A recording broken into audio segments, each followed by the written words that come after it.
call is now being recorded. All right, man. This is Benji Womack with Felony1 Records, man. Doing an interview with Benton Mckibben of MOTH.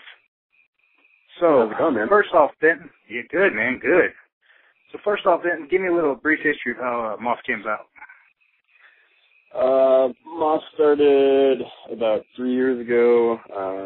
I was actually looking to put together kind of a solo project, and I had about 9 or 10 songs that I was going to record. And I went to my buddy Dave, who was going to help me record them, and he got really interested in what I was doing. So he's a much better guitar player than I am, and a much better composer. And so he took we took like 3 of my songs basically, and kind of chopped them up and rewrote them, and basically just redid them completely. And so that was kind of how the first 3 demo songs came out in 2011. It was just kind of a basement project. We weren't really sure what we were going to do with it, or even if we were going to do anything live with it or anything like that. So we just got a really good response from that, and we decided to go ahead and find some people to do some live shows with us and write an album, which we released in January. So, yeah, it was just kind of a little basement studio project a couple years ago, and now we're kind of this full-fledged thing, All right.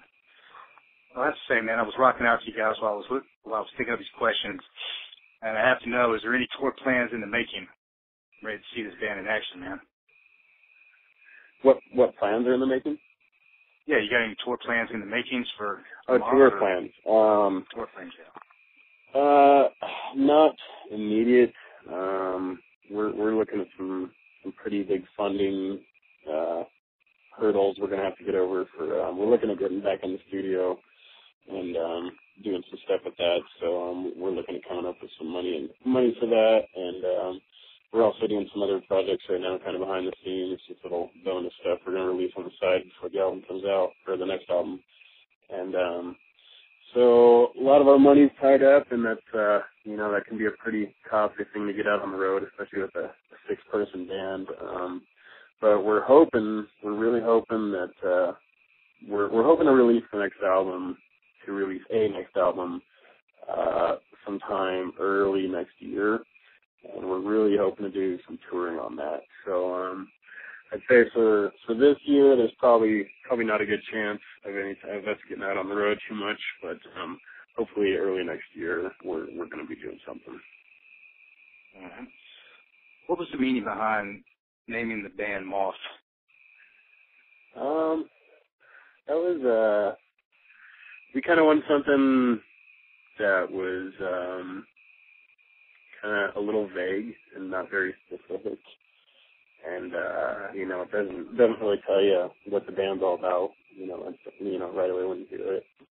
And when we were just kind of putting together some of the artwork and ideas for the original stuff with MOTH, before we had the name, we actually had some artwork that had some moths involved with it, and we were going to use it, and we didn't end up using it, but we were just kind of hanging out one night, and I think it was actually Dave's idea, the guitarist, so I think he was like, hey, how about we call it MOTH? And, it's kind of a simple thing, but it's actually worked out really, really good for us. Every time somebody sees a MOTH or something crazy like that, they think of us, Mm-hmm. So, yeah, we wanted something that's kind of vague and something that didn't really, give it away instantly. And then there's also kind of I think there's kind of a creepy undertone with it, and that works out well for the, being involved with metal, it's kind of gives that little bit of dark side to it. So I think it's worked out pretty good for us. What's your thoughts about religion? I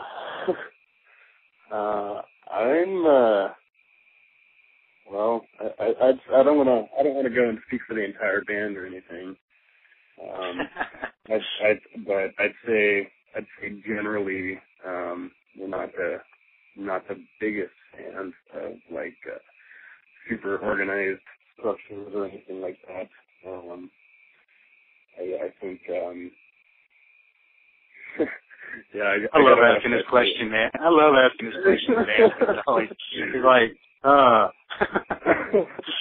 Yeah, no, personally, for me, very personally, I don't want to speak for anybody else. I guess I'm kind of a deist a little bit. I think there's something really crazy and interesting going on, but I think that for any of us to try and pretend like we can understand that as human beings, I think that's just kind of arrogant and,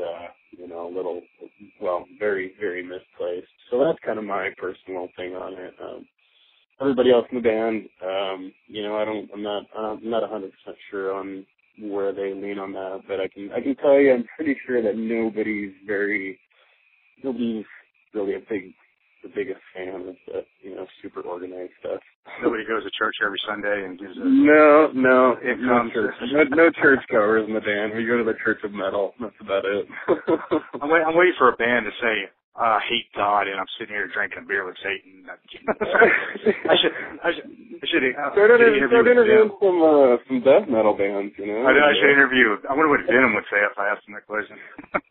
Did you throw that question at OTEP when you interviewed her? I might have. I'm trying to set up a second interview with her, man. So she's kind of a tricky person to interview, man. Oh, I'm sure. I'm sure you'd get a colorful answer from her on that one. All right, how do you feel about the legalization of marijuana? I think it should be legalized. I think. Ain't it legal in Colorado now? Yeah. It's. I guess it's it's kind of full on legal supposedly, but it's not. I don't know. There's still a lot of weird stuff that goes on with it, and you hear about like federal stuff happening every once in a while, and there's still kind of a weird, very huge gray area to it all. And so it's not like there's people just walking down the street smoking joints or anything like that. But there's dispensaries within every 10 blocks. Okay, so y'all got them there too, yeah. So Cali. Oh yeah. And we actually own a shop. So even with those, even with it being legal and all that, I don't think you can walk right in and just go buy some weed or anything. I'm not really sure. I know you gotta have your card. You gotta. Yeah, so that's the medical side of it. So like with the full on legal thing, that's what I'm saying. I'm not really sure how if it's full on or how that works, but I don't see a whole lot of harm in the moderate use with as with anything, alcohol and stuff like that. And I mean, if you really dig down and look at it statistically, most of the problems that come from it are just the fact that we try to make a lot of laws against it. So that's my take on it. All right, do you have okay, now hold on, I'm getting ahead of myself here. Are you a political person? If so or not, what would your biggest issues on what's going on in this country be? Man, you're asking all the stuff that gets people in trouble. Hey man, you gotta have some controversy in your band. Yeah. Now I can tell you on this, some of the band members are very, very divided. So that makes for some interesting conversations sometimes, which can be fun and it can be good, and I should have had the whole band on. I should have had the whole band on speaker with this one, man. Yeah, it could have been a 2-hour interview. Yeah, you'd get a nice little debate going. But I don't know, issues. I think one that kind of glares at me is like the debt thing. It just kind of keeps going up and up and up and up and up, and that can. That doesn't lean left or right or anything at all. That's just, it is what it is. And it's debt that keeps going up and up. And I think eventually people are just going to be like, well, this money's not really worth anything anymore because there's nothing behind it. So, but that's kind of one for me, I guess, that I think about from time to time and get a little concerned about. I think I'll leave it with that one. All right. This next question is kind of after I'm reading it, it's kind of a given, but I was going to ask, do you have any negative issues with the music industry? But I'm sure everybody does. So what is your negative issues with the music industry today? Negative issues with the industry. Man, I can't really think of any huge ones that really jump right out at me. I mean, it's just kind of I guess we haven't really reached the level of working with, labels or, touring acts or anything like that. We're not out really that actively yet, so I don't know if we really, experienced the depths of some of that stuff, but, I think other than that, it's a tough industry all around, man. I mean, you gotta think, you hear about guys that they're eating ramen noodles and they're putting every last penny into it, and you're like, oh yeah, you hear about it, and it's like whatever, but when you're actually doing it and you're, like damn near losing your house every other month over it because you're sinking every last penny and you can't into videos and recording and merch and stuff, it really it stings. So, it's all about kind of just diligence and balance and working hard. And, I mean, it's a rough industry all around. And, I think it's tough for any project to really, really make an impact because there's a lot of people with their own studios now, and there's music coming from so many different people and so many, like our project, it was just a basement project with two guys, and you got a lot of people that are doing that stuff, so it's competitive as hell, and it's not a competition, but I mean just trying to get people's attention and keep their attention is a big challenge. So I'd say that's I don't have any immediate issues with the industry itself, but as far as kind of just give it time, man, give it time.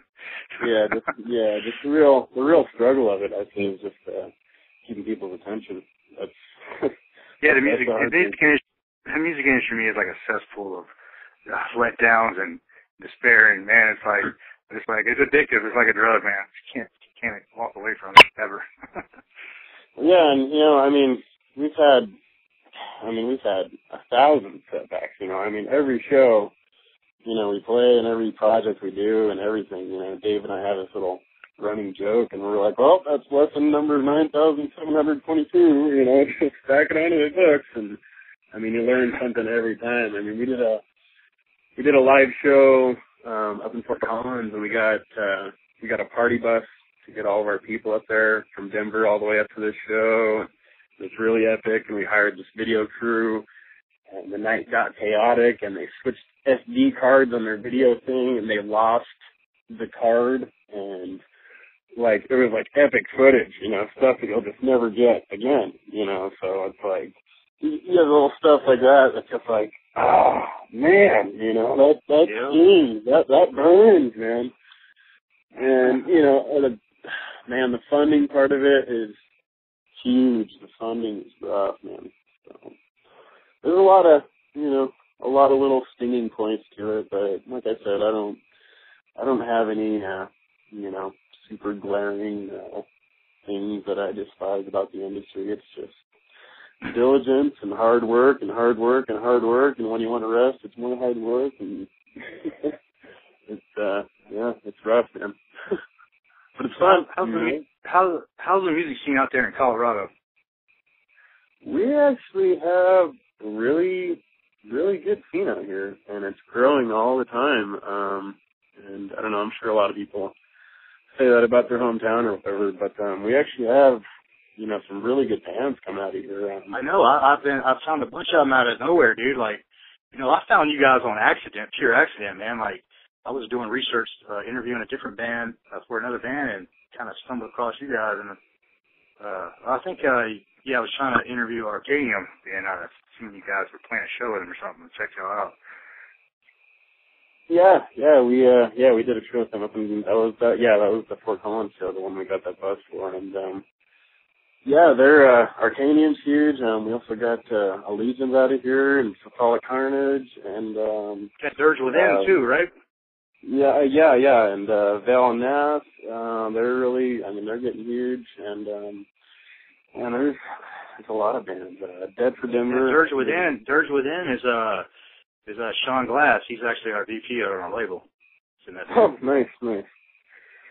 Yeah, so, yeah, man, it's a really, really active scene around here. I mean, there's shows going all the time, and like I said, some really, some bands that are just really kind of taking off, and it's pretty crazy to see, actually. I think there's kind of a couple years there where it wasn't dead, and it was just kind of growing, but it's like there was a lot of stuff like brewing, and a lot of guys that, all these guys have been in all these bands. They've all been in projects in Denver before, and we've all kind of, hung out through the years and seen each other go through different projects and stuff. And it's like these last couple of years, guys are all just kind of starting to click with the right other guys and getting some good projects going. So it's really cool to see. All right, man. Let's go back in time here a little bit. What was your very first CD you ever bought?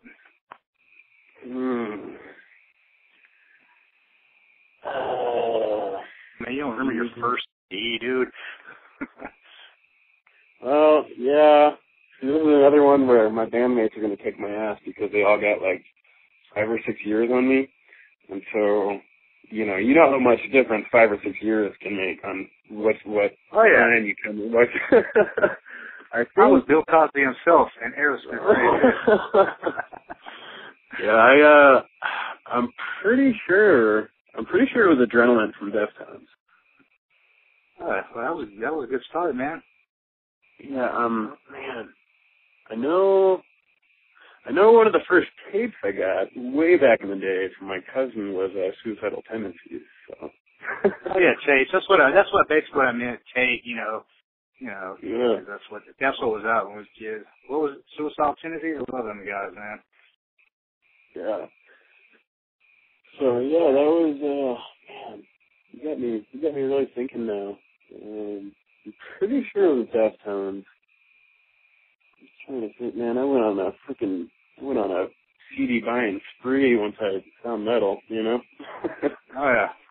I used to buy my CDs. Whoever had the goriest cover, man, that's what I bought. And I was like, these guys are good. Yeah. You're like, I can't read that logo at all. It must be good. Right. Hey, what is your favorite place to play right now, and so far? And what would your dream tour be as far in bands that you dreamed about playing when you first started playing music? Favorite place to play? We actually got some really sweet. We've only been in Colorado so far. Our little trip up to Fort Collins was the first little step out of our immediate city that we've taken. So, I can't tell you about any super crazy awesome places we played on the road or anything, but we got this really quality place here in town. It's the Summit Music Hall, and we got to play there. We played there at Fear Factory, and that place is about as good as it gets for metal venues as far as I've seen. I mean, that's really, that's about as big as you can go for metal venues in town here. What about the Soulfly show you did? Didn't you just play with Soulfly too? Yeah, that was at the Marquee. It's at the same place that runs the Summit, and it's just down the road. So it's kind of I think the Summit is like probably, I don't know, maybe 1,000 occupancy, and the Summit or the Marquee is probably, I don't know, 500 or 600 maybe. Okay. So, got to play with Soulfly, and it's been a good year. Played with Arcanium, Soulfly, and Fear Factory, and that's not too bad for our first year getting out live. This is the first year we've been out doing that, so it's worked out pretty good. All right, so the second part of that question, what would be your dream tour? What bands would be going to play with? probably be like Mckibben, Gojira, Devin Townsend, and the Faceless. Yeah, I think that'd be a nice little gig for us to get on. Oh, wow. All right, man. This is the last. That'd be a hell of a. Tell me that would be a hell of a lineup. Oh, man. All right, bro. This is the last question, man. All right. Is there anything you would like to tell the readers or listeners when they listen to this interview that's listening to MOTH for the first time? What would I tell a first-time MOTH listeners? Welcome to the MOTH family. Welcome to the MOTH family. No, nothing too crazy. Just definitely keep in contact with us, keep in touch with us. We really like talking to people, so hit us up if you just want to BS about music or whatever. We love chatting with people and all that, and definitely keep in touch with us because we got some really, really big projects that we're working on right now. I can't say too much about them because we're kind of keeping it under wraps until we get really into it, but yeah, we got some really big projects we're working on for the rest of the year, and I think people are going to be very pleasantly surprised with what we got coming out. So. Good, man. Well, you heard it here first with Felony1 Records with MOTH, man. Give me a little while, and this will be up on the site, man, and I'll hook you guys up with some of it and some of your music on there so everybody can get the full picture, man. Awesome, man. Appreciate it. All right, man. I touched base with